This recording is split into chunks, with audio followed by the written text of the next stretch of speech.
So, our first presenter is an iOS developer for a major streaming platform, and the name of his talk is Zero Waste Programming. Please welcome Matěj Kašpar Jirásek. Good afternoon.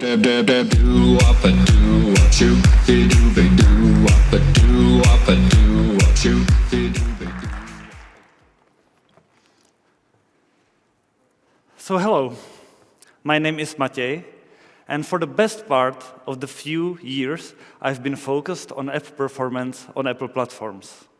I enjoy many of the common developer hobbies like running, cycling, games, and music. But there is one thing which might stand out, that is composting. And it is a perfect topic for today because it was Earth Day yesterday. Now this picture shows a newly set up vermicomposter. Don't worry, I do not want anyone to get sick by showing too much rotting food and worms. It does not smell, and its output, besides the soil, called the worm tea, is the best natural fertilizer I know. The only issue we had over the few years of running this were flies imported by a tropical fruit. Net positive to operate. I can truly recommend. Now, one of the primary reasons I run this composting operation is that I don't like to waste. When doing maintenance on the composter, I had some time to think about how the philosophy of reducing waste can be applied to app development. Welcome to Zero Waste Programming. Zero waste is a popular set of principles, leading to less garbage being sent to landfills or ending up in oceans. These principles are called 5 Rs, and they go like this: refuse, reduce, reuse, recycle, and rot. They were formulated by Baha Johnson in the book Zero Waste Home. In general, zero waste is a noble thing to aspire to. What I like about this philosophy is that it goes well together with a minimalist lifestyle of eliminating clutter. So let's go over those principles, one by one. First, refuse. No code is the best code. No bugs, best compile time, cost-effective, no maintenance, no deployment, accessible, scalable, resilient, and fast. But in the beginning, this is a design decision. Before you deep dive into writing code, there are important questions to be asked. Does this need to be developed? Is this any useful? Is there an existing solution for the problem? Next, reduce. The second best thing after no code is less code. It feels easy to feel productive by generating lots of code. But it means more maintenance in the future. In programming, this loosely translates to the YANI principle from extreme programming, a shortcut for you are not going to need it. Do not develop any functionality until it is required, and remove the code which is not in use anymore. Third principle is reuse, not an unknown to developers. Do not repeat yourself. Try. Be aware of one common culprit, though. Adding a library for each little use case goes against the second principle, reduce.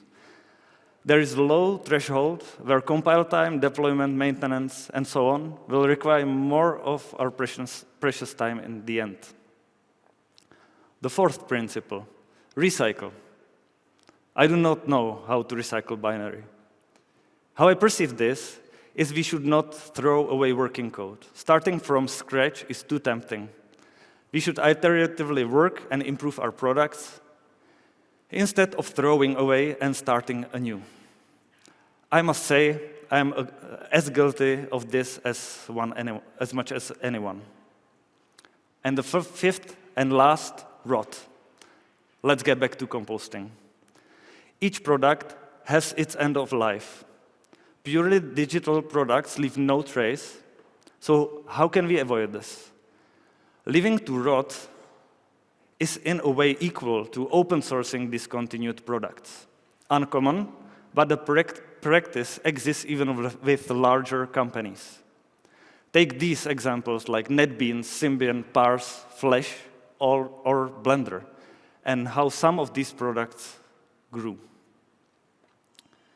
To sum up, as with any guidelines or principles, they might not be relevant for everybody and every product. But I hope this inspired you to think about the waste in our industry and how we can grow something better from it. So once again, refuse, reduce, reuse, recycle, and rot. And do not leave much waste for the garbage collectors. Thank you.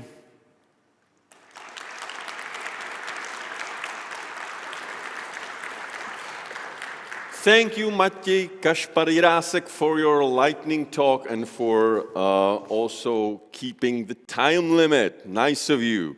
Okay, our next presenter has a very long job title. He's an entrepreneur, YouTuber, project manager, and senior software engineer. His talk is named Social Engineering, the Art of Manipulating People. Prepare to be manipulated by Baha Chbani. Good afternoon.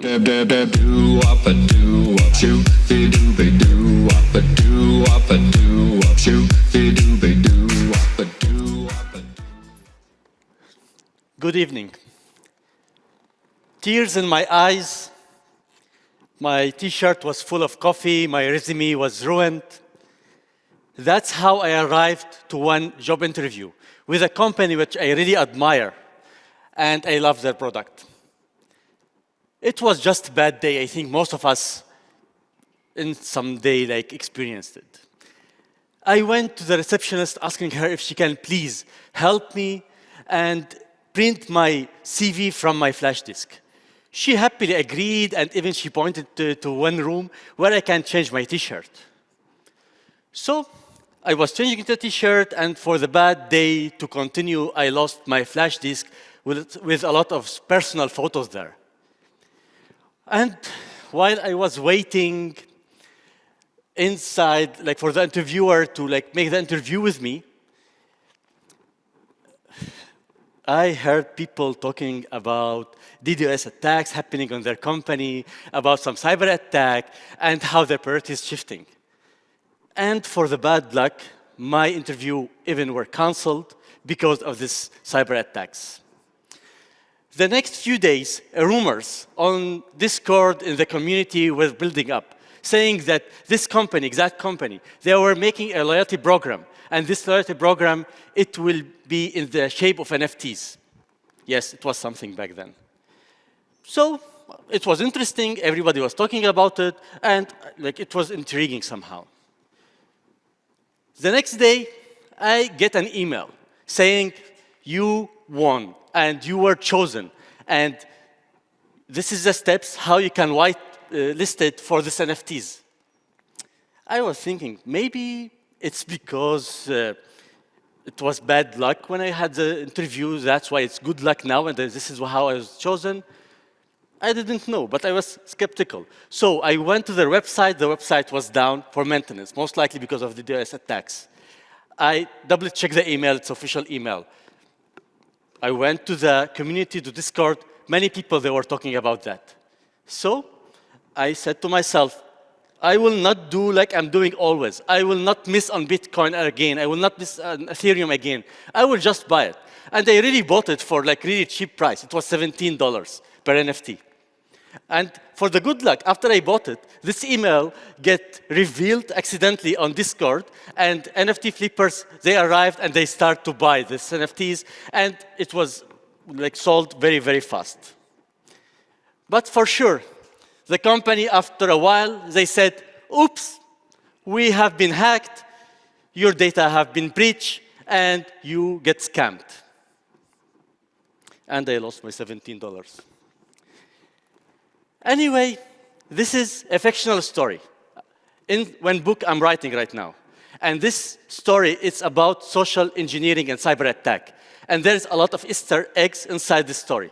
I will start with the first one. So first is honey trap. The honey trap it's when this person, the character, went to the receptionist and asked her if she can print this CV from his flash disk. The flash disk had malware, and the malware lead to compromise the email, and there is access to the official email. And this is in real life, happened with Anna Chapman or Casanova. The second attack was baiting. He accidentally lost his flash disk, which was personal and confidential. And because of a human psychology, somebody took it and opened it. And while they opened it, there was the second attack, and the data from client were leaked. And this has happened in UK with National Health Service. Then it was the BEC, or business email compromise, where we joined these two attacks together. So we had the official email, we have the email list, when baiting email were written and sent to people. So the clients, they said, okay, so maybe this is real. They start to buy these NFTs. Then we will have the FOMO, or the fear of missing out. This is happened by the structure of NFTs. So what should I do? I will buy, so I will not miss this opportunity. And we have the DDoS attack as destruction, where the company take really long time to get this attack and to understand what happened. And we have also the celebrity, like endorsement fraud, where the YouTubers were talking about this attack multiple times. So there's a lot of other Easter eggs inside this talk, inside this story. We can talk about it later. Thank you very much, and be safe.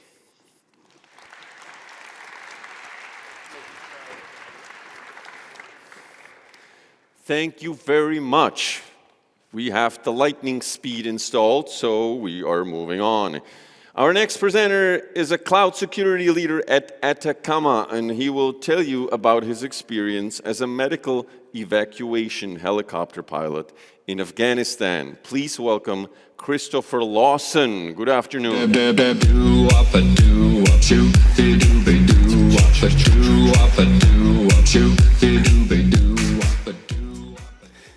Hi everyone, my name is Chris Lawson, and I currently work for Atacama Software as a cloud security specialist here in Prague. However, prior to that, for over 8 years, I served in the US Army as a medical evacuation helicopter pilot. The aircraft that I flew was a UH-60 Blackhawk, and many of you might remember this aircraft from the movie Black Hawk Down. It's been in quite a few movies over the years. You can see it here in the slide along with myself. The air crew consisted of 2 pilots, and in the back of the aircraft, we had an emergency medical technician along with a maintenance technician. And our mission was quite simple. It was to provide critical care evac coverage for US soldiers and our allies in conflict zones around the world. And we were able to achieve this by stationing aircraft in locations where, from the point of departure to the point of injury and back to the combat support hospital, could all be achieved within 1 hour. And this was important because statistics had shown us that if you could get an injured patient to the hospital bed within an hour time frame, they had about a 95% chance of survival. And a normal day as a medevac pilot was, I would say, a mixture between boredom and chaos, if I could describe it. For the most part, we'd be sitting there playing Xbox, and we receive a call, and as soon as we receive the call, the air crew runs out to the aircraft, we start it up, we take off, and en route to the point of injury within just a few minutes. I served for 10 months in Afghanistan, and during this time, there was one incident in particular that stands out for me, and it was what we call a mass casualty event. And what that means is that essentially there's more patients than what the aircraft can handle at any one time. So a Black Hawk is capable of carrying up to 6 patients. However, in this particular case, we had over 25 critically injured personnel as a result of a rollover accident. So I was on duty this day, and immediately upon getting this information, I contact our adjacent units that were nearby that also had medevac aircraft and basically told them that they were going to have to get involved in this operation due to the sheer number of casualties. In addition to that, I added extra medics to our aircraft to make sure that we had extra people to tend to the wounded. So we take off, and as we're en route to the point of injury, I'm conducting some analysis. I'm on the radio with the soldiers that are at the point of injury site and trying to determine information. For example, is there any enemy in the area? What are the landing conditions like? Especially in Afghanistan, there's a lot of loose soil. So when you land, that aircraft kicks up dust and creates what we call a brownout situation, which is quite dangerous due to the zero visibility. And then also understanding the nature of the injuries. What can we expect? Is there any special equipment that might be needed to help expedite the evacuation? And so at the meantime, also while we're en route, I'm talking to the other aircraft that are moving in that direction, and we're trying to decide order of operations, who's going to land first, because the landing zone is quite small. It's only available big enough for one aircraft to land at a time. So ultimately, it was decided that I would land first. So the aircraft comes in, and as soon as we touch the ground, our medic jumps out and starts triaging the patients from the most critically injured to the least. We take as many patients as we can, we put them into the aircraft, and we take off. And at the same time, I'm radioing to the second aircraft that's circling overhead that it's okay to now come into to the landing zone. Second aircraft comes in, they grab their patients, they take off. Third aircraft comes in, grabs their patients and takes off. On and on until we get all 25 evacuated. As a result of this, we ended up saving quite a few lives that day.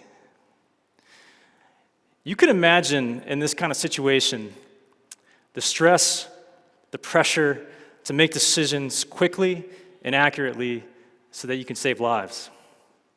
And the thing that saved me that day was my training. We trained day in, day out, in the most realistic situations as possible to ensure that when the time comes, you're able to make those decisions under pressure. And that's the key takeaway I have for you today, is that no matter what you want to accomplish in life, any kind of high-pressure, high-stress situation, practice as often as you can and train as realistically as you can. And that way, when the time comes, you'll be ready. Thank you very much.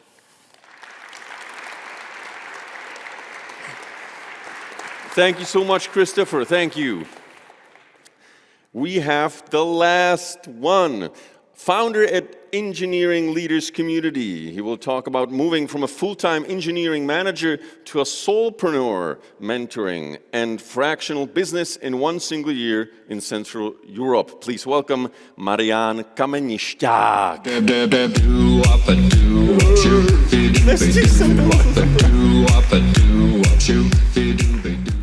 Hey everyone, I hope you have a great day, and we are coming to the final of our lightning talks. And today I just want to cover something totally extraordinary for you, and something which is a bit off topic of the technicalities that we are usually talking about at this very meetup.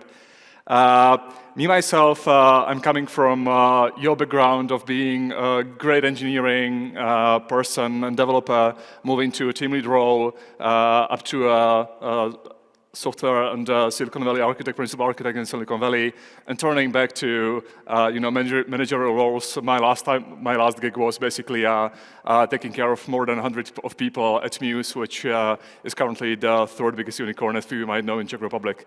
And today I just want to speak about one single thing, which is, as I say, we all talk about technicalities. Needless to say, today I want to talk about how the hell is it possible that I'm still in my job here for years, 5 years, and not getting the promotion.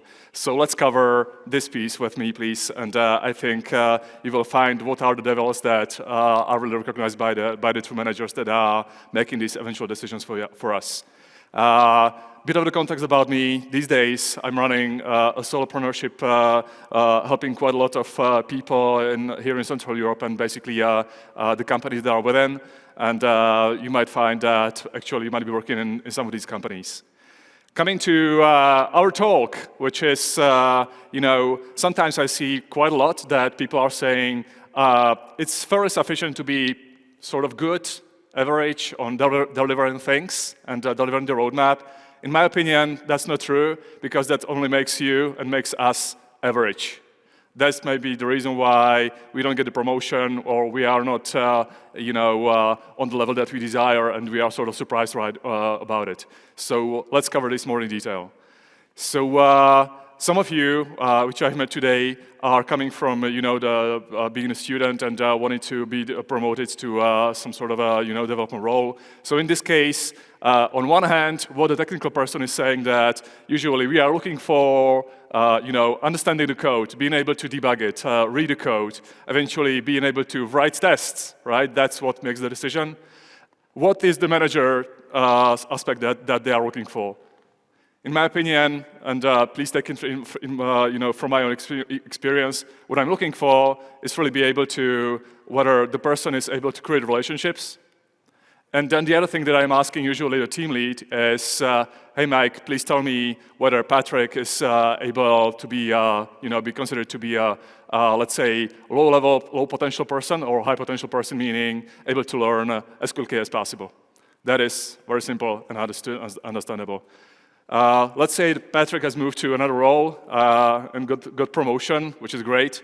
And now we are in front of the second basically use case where we might be wanting to get promoted to another IC level, meaning junior to mid-level, for example. In this case, again, on the technical side, we are looking about like what's our technical craftsmanship, whether we understand whatever Git and other tooling, and able to contribute to the code, right? On the other hand, why me as a manager, what I'm looking for is this. A, is the person able to create relationship within the teams and contribute to the team as well, as a whole? And the second, has that person had ever the experience to basically make sure that they deliver a whole user story or an epic end-to-end, so they have the full experience of delivering the value from an idea up to the product to deployment. And not only that, you want to make sure that they deliver the value and actually gather the feedback from the customer optimally to make it really successful.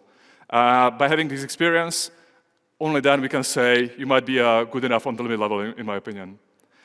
Moving further with that, when it comes to being promoted from mid-level to senior, that's, again, very simple. On the technical side, we might be talking about understanding the code and delivering the right features, while for me, being a senior means this. Do you have the experience to have an influence beyond your team, meaning influencing other teams? Very simple as that. Now, coming to the funny part, and as I was saying, I was there. I was used to be a principal architect, and being promoted to staff and principal engineers. Here, I'm looking for the multiplication effect. What it means, making sure that you influence others, you are able to run the community. Last but not least, if you have the ability to understand the code, then it's great, and you are able to make the real influence. But here, the one thing that I want to shout out quite clearly is most of the time people are not going to be promoted, not because of your technical abilities, but mostly it's culture or relationships. So my call to action, next time you come up to a one-on-one with your team lead, you might be asking them the question, hey Mike, how can I help you? And believe me, if you ask this question, from that moment on, you step to a different level. So thank you for your attention. Hopefully it makes sense to you within the whole discussion, and looking forward to see your progress. Thank you.